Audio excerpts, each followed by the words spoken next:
All right, we're going to go ahead and get started. Thank you all for joining us this afternoon. Um, I'm Naomi Manuel, and I'm with the Epilepsy Foundation of Hawaii. And I want to thank you all for joining us today, along with our speaker, who I will introduce shortly. I'd like to start off with our foundation's mission, and that is to lead the fight to overcome the challenges of living with epilepsy and to accelerate therapies to stop seizures, find cures, and save lives. We as an organization provide education like these types of talks you're here for today. And we offer a bunch of different other services like seizure first aid certification training, which includes recognition and proper and safe response to seizures, advocacy, referrals, and all kinds of supports for individuals, caregivers, and the community impacted by seizures. November is nationally recognized as National Epilepsy Awareness Month or Epilepsy Action Month, where we try to leverage our community strength to raise awareness of epilepsy, of seizures, seizure safety, and to reduce the fear and challenges that many people with epilepsy do and may face. Our Hawaii Epilepsy Education Speaker Series is a spinoff of our education conference that usually is held in November, and it's usually in person. But this year it is virtual, and the talks are accessible on our YouTube channel as well for those to be watched later. Before I introduce our speaker, I would also like to thank first our sponsors.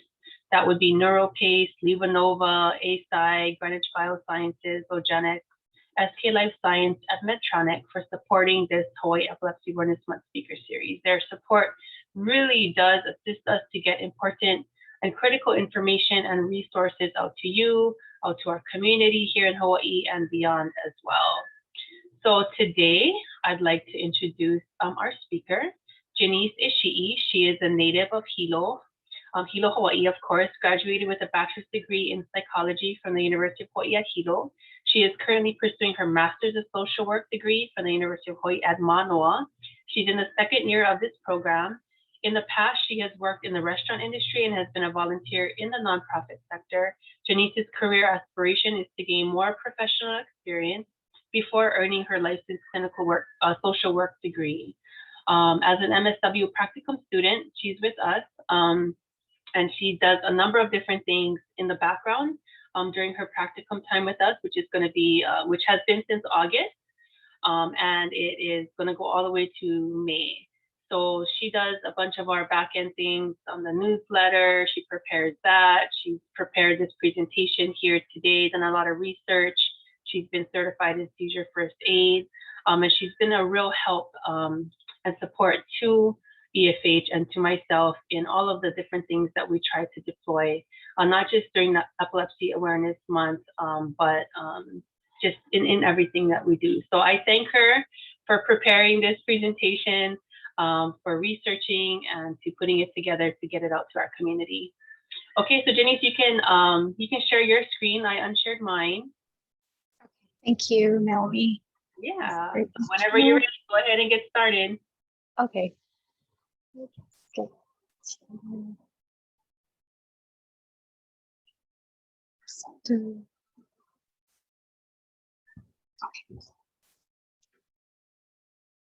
So hi everyone. My name is Janice, and we hope this presentation will be helpful for you. We will briefly review what a medical ID is, why it's important, and the benefits. Moreover, we will show you how to set up a medical ID on smartphone for Android and iOS device. Lastly, we will show you a simple way to set up ICE contacts for Android, so it can be viewed from a lock screen by anyone in the event of an emergency. It is easy to set up, and it only takes a couple of steps. So what is a medical ID? It contains critical health information regarding any medical conditions you have, including any allergies, current medications, and who to contact in case of emergency, also known as your ICE contacts. So if you have a specific medical condition that may render you unable to speak, a medical ID is critical to have. Some benefits include giving peace of mind to the owner that the right help and treatment will come to them. It allows for prompt diagnosis, which speeds up the time of treatment, and it increases the accuracy of treatment. It reduces the threat of medical errors, and it limits the exposure to medications that you may be allergic to, contraindicated for your current medications, or are harmful for your health condition. And it eliminates unnecessary trips to the hospital. It prevents minor injuries from becoming major ones and reduces the risk of miscommunication with ER responders or law enforcement.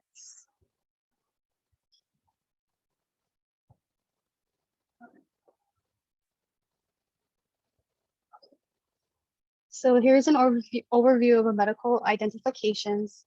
A medical ID can be a bracelet, sports band, a piece of jewelry, or a wallet card, which you can purchase at the pharmacies, jewelry store, or online. In the past, many people opted to handwrite their medical information and emergency contact information and put it in their wallet. But these days, for most people, especially youth and young adults, a smartphone is everything. It is a way to talk and text, take photos, and many more. Before cell phones were smartphones, people would set up their ICE contacts in their phone, but this became a problem as the information was useless unless the phone was unlocked. But did you know that Apple smartphone has an inbuilt medical ID feature? It allows first responders to access your critical health information about you directly on your phone, even while it's locked. You can also set up emergency contacts on your medical ID so that they can be alerted when you use emergency SOS from your iPhone or when it's used from your Apple Watch. Your medical ID information can also be sent automatically to emergency services by a secure third-party service when you call or text 911 or use emergency SOS from your iPhone or Apple Watch. So a smartphone medical ID can be a discrete alternative to other medical ID systems. Denise, And quick question. Yeah, go ahead. So can you clarify again what an ICE contact is? So ICE, what is an ICE contact? Because I know you're going to talk about that quite a bit. So can you clarify and define ICE contact one more time? Oh, right. So right here, ICE contact stands for in case of emergency, which is ICE for short, and it's the people you designate who to contact in case, if you have an emergency incident. And yeah, so you can add those ICE contacts in like your phone, and it's ready to go. Thank you. You're welcome. Okay. Okay, so where was I? Since we almost never leave the house without our phones, a smartphone medical ID can serve as a backup. When you forget to wear your medical ID jewelry or forget to bring your wallet. Okay, so we hope you have your phones ready. So to set up a medical ID for iOS and later, or iOS 8 and later, you open the Health app and tap on the Summary tab on the bottom, and then you can tap on the profile picture right here in the upper right corner. And under medical, you can tap on medical ID and then tap edit in the upper right corner. Okay, then you can turn show when locked on, and in an emergency, this gives information to people who want to help. And then you can turn on share during emergency call, which will call or send text to emergency services on your iPhone or Apple Watch. And your medical information will be shared with emergency services. And then under emergency contacts, you can tap on the plus button and add an emergency contact, and then add in their relationship. And to remove an emergency contact, tap delete, and then tap delete again when it's prompted. And then you can tap done after you fill in all your info. Okay, so to test what medical professionals will be able to see in an emergency. You first navigate to your passcode screen, and then note if you use a fingerprint ID, it will bypass the passcode section. So you tap on emergency at the bottom left corner, and then you can tap on medical ID. And this brings up your completed finished product. And then you can make changes as necessary. Okay, so accessing medical ID for iPhone X, XS, or XR, or iPhone 11 or higher is different. Press and hold the home key first, and then the volume up key at once. Swipe right across the medical ID slider. And here is a short video clip on how to access a medical ID for these models. Are you okay? Jesus.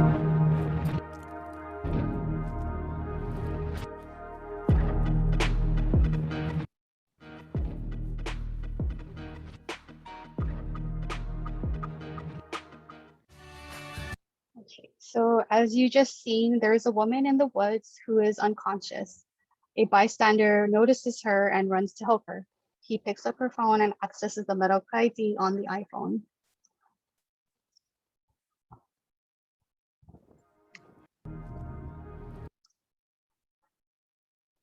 So for Android devices, they don't usually have a built-in health app that allows you to create a medical ID, but they have free apps you can download so that you can create one.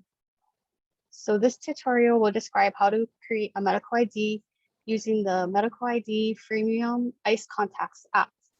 So you go to the Play Store and download Medical ID Freemium Ice Contacts. Tap on the Medical ID to access your device's location and to make, it will ask you to access your device's location and make and manage phone calls. And so you can be, so that you can be found in case of emergency, you can find nearby hospitals and your ICE contacts can be called through the app. So after completing these prompts, it's time to create a profile. You open the Medical ID app and tap Edit. Then you can fill in your info. And to enter emergency contacts information, scroll to the medical notes section, and the app will ask permission to access your contacts. When you write the first few letters of your emergency contact's name, a pop-up appears with the contact's name matching the prefix. And select the name that you want, and it will automatically create a link.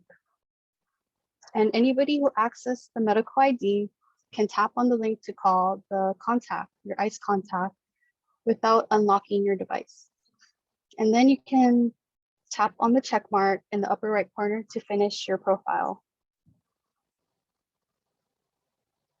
So once you tap the check mark, you'll be on a screen called Profiles. And tap on the 3 dots and then tap on Settings so that you can create a medical ID widget, which will allow emergency workers to see at a glance that you have a medical ID available. From Settings, tap on Lock Screen, and the first line option will ask you to turn lock screen on, and you can click on, and then you can select the banner, icon, or overlay. And then just click the allow when it prompts you. After allowing all of the prompts, it will take you to the Accessibility tab. Scroll down to Installed Services, and then turn on Medical ID. Tap Allow when prompted. Okay, so to test out your medical ID, lock your phone and navigate to your passcode screen to see medical ID. Professionals will be able to see in an emergency. So again, if you use the fingerprint passcode, it will bypass this option. So to see it, tap twice on the medical ID and then tap on see your, then you will see your info. So here is another option, a simple method to add an ICE contact to your Android. And you go to settings, then tap on lock screen. And then you can go to settings. Oh, I'm sorry. Yeah, then you can select contact information and then type in the details of your ICE contacts, such as Bill, Smith, ICE1, and the phone number. And so the max characters for ICE contacts is 65 characters. And then you can fill in, oh yeah, sorry. So once you're, select OK when you're done. And so once your screen relocks, your ICE contact details will be automatically displayed across the lock screen. And here is a list of my references or resources. Okay, so in summary, we define or you learn what a medical ID is and why it's important, the benefits and how to set up a medical ID on smartphone, and also an option to set up an ICE contact for your Android. Thank you. And does anyone have any questions?